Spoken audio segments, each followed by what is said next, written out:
Now, in illustrating personal development,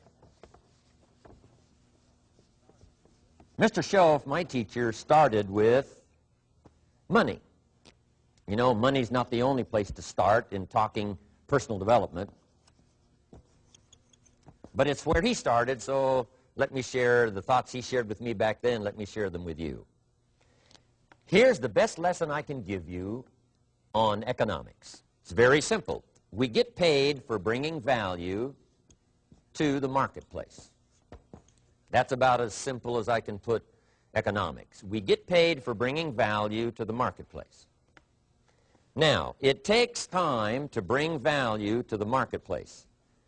However, we do not get paid for time, so we cross that out. Mistakenly, the man says, I'm making about $20 for an hour. Not true. If that was true, you could just stay home, right, and have them send your money. So that's not true. We don't get paid for time. We get paid for value brought to the marketplace.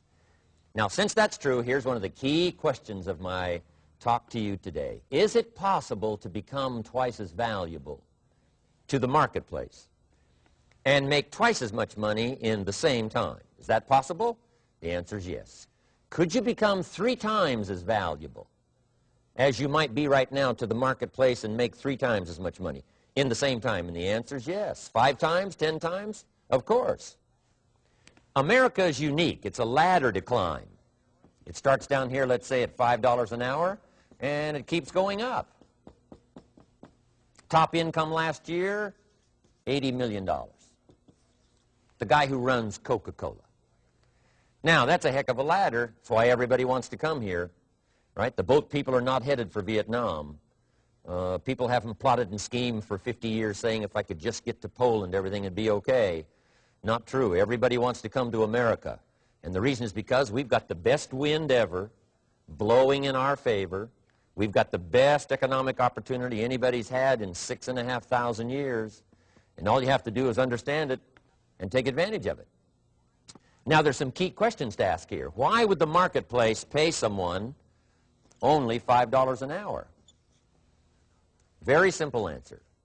They're not very valuable to the marketplace. Now, we must underline to the marketplace. This person might be a very valuable brother, yes. Member of the family, valuable, yes.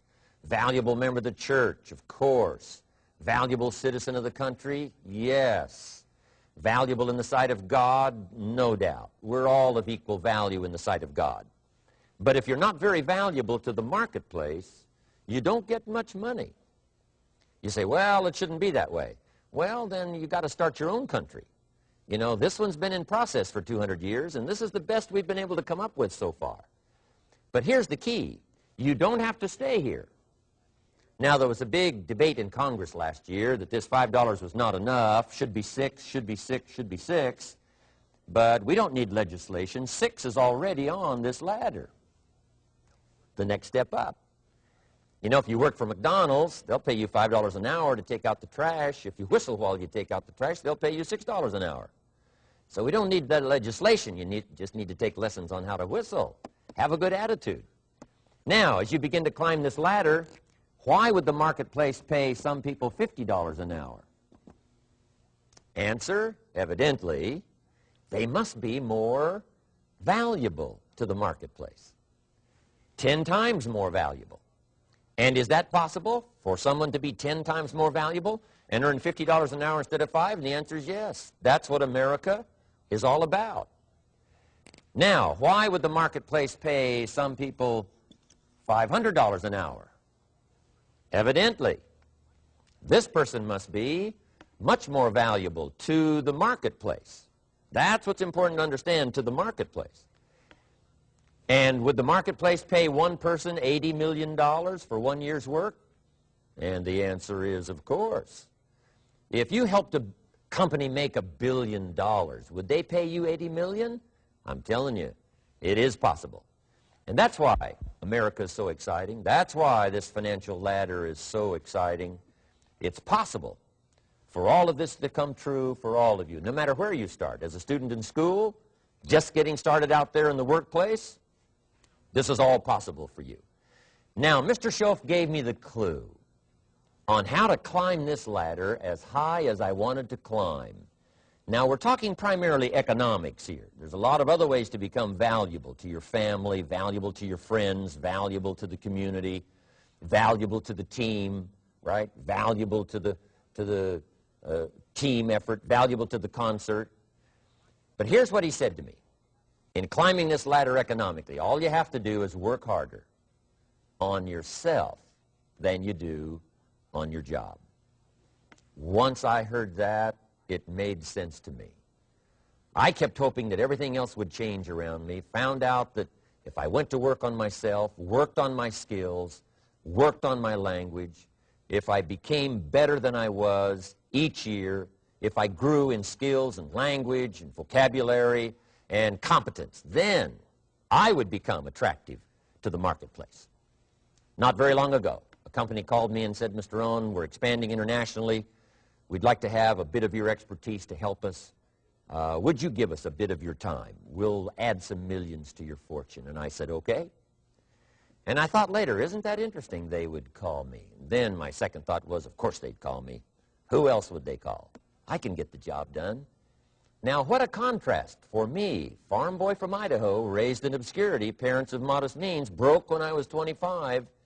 How come I would get a telephone call and someone offer me a lot of money to help them in expanding around the world? Simple answer, evidently. Something happened to me between age 25 and where I am today. And I can tell you where it all started. From my teacher, Mr. Shoaff, who said to me, we don't have to change what's going on out there. That's the wind that's blowing. All we have to do is change what's going on in here. And now there's several ways to do that on personal development. And let me give you those ways. Here's the first one. We must learn from personal experience. Pretty simple. Learn from what happens to you. Take a look back over the last few months. Did you make some mistakes? How could you correct those for the future? Take a look back over the last year. Have you done it right or done it wrong? Let's correct it for the next year. Learn from your personal experience.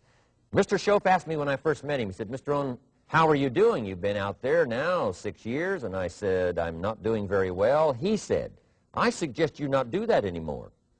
What a simple, swift analysis to my situation. He said, if you keep doing it, the next 6 years will be like the last 6. You don't want that to happen. Let's make the changes. So learn from your personal experience. Now, here's number 2, why I came to share this video experience with you today. And that, I call it OPE, other people's experiences. That's me, other people. That's your teacher, other people. That's your friends and colleagues, other people. The people you meet that can pass along to you their experiences, what's happened to them, the mistakes they made, how they corrected them, how they changed their health and changed their bank account and changed their income and changed their future. That's it, other people. Now, there's 2 kinds of people to learn from. One is failures. It's too bad failures don't give seminars, right? That would be valuable. Bring your notebook, have them tell you how they lost it all and threw it all away, threw their health away and threw their friendships away and things didn't work out well. That would be valuable. But now then we must also learn from positive, people that have done well. They've got the health, and so we ask them, how did you become so healthy? They've got the skills, so we ask them, how did you become this skillful? They've got the income, so we ask them, how did you get here in such a short period of time? So now here's what's important in personal development. In learning from other people, we learn, number 1, by observation. We learn what we see. We watch people that are successful in what they do. In sports, we watch their disciplines. In business, we watch their disciplines. By observation, what we can see. The reason I created this video is something that you could see someone's experiences translated for you. Second, we learn by what we hear. I've got some of my lectures on cassette tapes, so you can take them with you where